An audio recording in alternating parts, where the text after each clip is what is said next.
So we're at Sandon Public School today doing a waste audit. We look at all the waste that the school has produced in the last day or so. In classrooms, we look at in office areas, we look at in the outside bins, because sometimes as soon as the waste goes in a bin, it's forgotten about.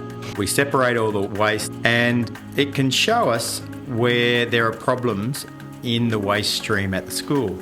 I've known schools that have changed what they sell in the canteen based on a waste audit because there's too much waste from the products that they sell. I've known schools that have changed when and where they have their lunch because there's so much uneaten food in the bins that gets uncovered in a waste audit. The contents from the garbage bins are placed out on a large tarp and the tarp protects the floor underneath. Then, using tongs, the students separate the rubbish into what can be recycled or reused in their community. We had today a person assigned to each of those bins with a sheet of paper where they counted every item that went into the bins.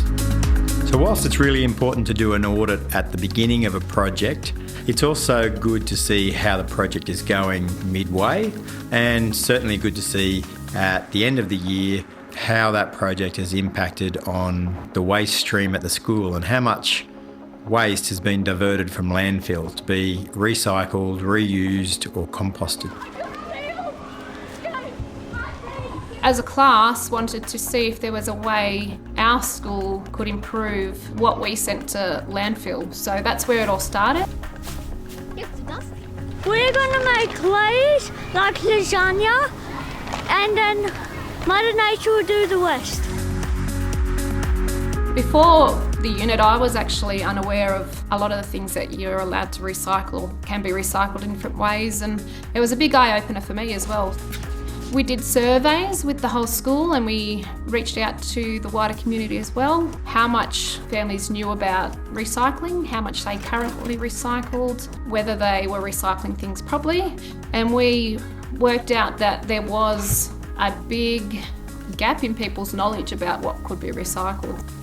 The second problem was we identified that at school we just had one bin system, and we'd done a bit of research and found out that other schools had done waste audits to see just how much rubbish they were generating and what they were sending to landfill. So we decided to do a waste audit as well. And that sort of showed us that there was probably 90% of the rubbish that we were sending to landfill could be recycled. One of the big ones was soft plastics, so the chip packets, your Glad wraps, yogurt pouches, they're all able to be recycled through a company called Red Cycle. The other one was poppers. Lots of kids drink poppers at school, and we identified that those can be taken to return and earn, so we've sort of even started a little fundraiser. We're actually just finished today our second waste audit, which is a follow-up waste audit. We've implemented our bin systems into each classroom. So we've swapped out just having the one bin, and now each classroom has 6. Our second waste audit is basically to determine if we've made a difference.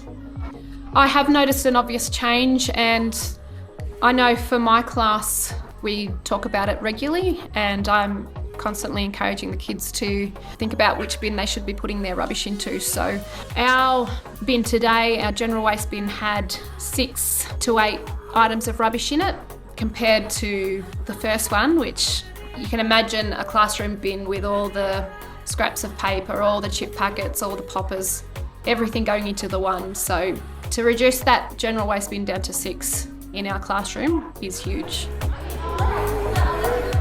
Hopefully we'll now be able to use our data to educate and inform other classrooms, educate them to show them and demonstrate that they can make a difference. But not just our own school, our families. The kids can go home and talk about this with their families and maybe encourage their families to do something similar. And then even other schools may be able to use our data and our videos to do something similar at their schools. So that would be fantastic to see.